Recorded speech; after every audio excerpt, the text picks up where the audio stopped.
A teacher is trained to be a vice principal, principal. She wants to do that, so one of her jobs is to interview or follow someone.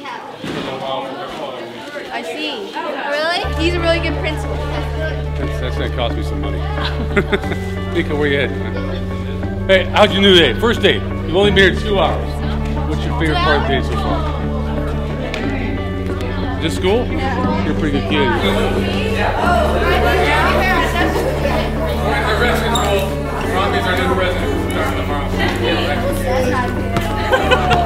I'm Doug Hughey. I'm Principal Global Youth. Happy to be here. Have a nice day. Awesome. My day starts about 6 in the morning. I get here pretty early. I've done that all my career, even as a teacher. I'd get to the office or a coffee shop with colleagues, and that's my downtime. I go home earlier than probably most when I wasn't coaching, but because I do my paperwork in the morning, I do meet with colleagues a lot in the morning. I see a lot of parents in the morning. It's very important to me to have a good fresh start. So if I get tired around 3 or 4, I'm here at 6. But that's the way I like it. I've always done it since I've been in education.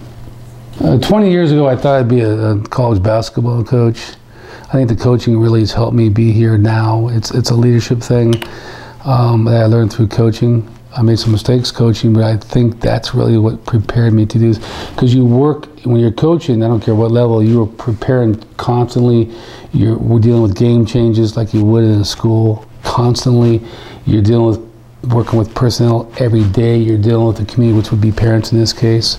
I knew coaching, I would do something like this.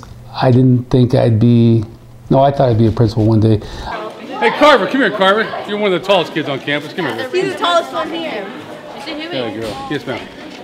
I blew my nose? I don't know. I'm joking. Well, I make sure I spend most of my time with kids. I see kids in the classroom a lot, every day.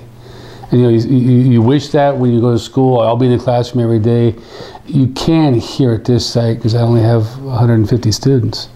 I'm in the classroom a lot, or I'm out in the quad a lot. I'm in every activity. I am. Well, I'm the only minister as well. What do I wish I could do more of? I guess during the day, maybe spend a little more time with teachers, because they're really, especially at Global. Global only has 4 teachers, and they teach everything. And right now, they have no preps. They teach the whole day, and they don't complain. This is where I live, man. This is where I hang out right here. As you can see from my walls, it's not your typical office. It's my family. It's what I take most pride in, I guess. Actually, I had a girl from Global take all my pictures from the old office. We used to be up the hill. I said, hey, do something with my office, and this is what she did. So I kept it at that. It's very cool. I don't really care for the paint color, but it is what it is. With Global Youth, it's just the everyday that I'm kind of going off topic here, but I'm very proud of the family atmosphere. You'll see that in the main office. It's 2 very different schools here. You got an office here that runs like an office, and that's fine. An office here that runs like a family. It's almost like a living room. Sometimes it drives me crazy, but sometimes, it's a family. That's what we do. Second month at Global, I had to release a math teacher. You don't usually, at a charter school, you can do this. At a public school, there's a few more steps along, a few more 1,000 steps along the way. And the beauty of this place, if it doesn't work out, you can find someone who can get it to work out. And this didn't work out with this math teacher. I didn't expect that to happen, definitely not that quick. That happened the first 60 days I was here. So a brand new principal released a teacher in 60 days. I didn't expect that at all. Unfortunate expulsions I've had to deal with at even different sites. I remember the first one. I'll never forget this first one. This first one was at a junior high, and this girl was passing pills and selling them, and I had to expel her. And I didn't expel her, but the board did and stuff like that. And you go through that, and you don't understand at that time what you've really affected that kid's life. She made a mistake, no doubt about it, but 14 years old, you took a major option away from her. So I think about that when I would go through other expulsions and process and dealing with students, dealing with kids that are potentially getting 5-day suspensions, whatever. What is the best solution for this student at the same time being the best for the school? How you treat people is very important. There was a guy named Bob Drinkwine, yes, that was his name, Drinkwine.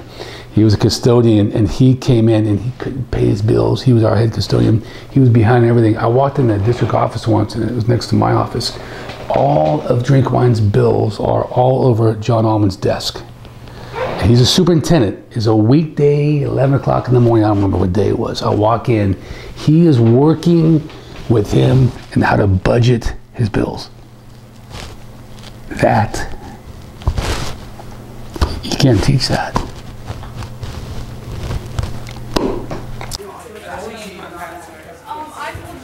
I feel like, are you the right person for the job? Am I prepared? And you're never fully prepared. Never. You got to be able to roll the punches. You call it counter punch. You got to be able to have your door open. You got to talk to parents. You got to listen to staff.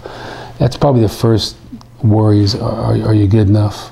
Are you good enough? And it takes a lot of time, and you're gonna fail a few times, but you got to keep plugging along. Most administrators, I do believe, pretty effective teachers, and if they're not, they better hang out with pretty effective teachers. Spend a lot of time listening, get out in the community, listen to parents. I know you got to listen to everybody who walks through your door, and sometimes you don't want to, but you have to do that.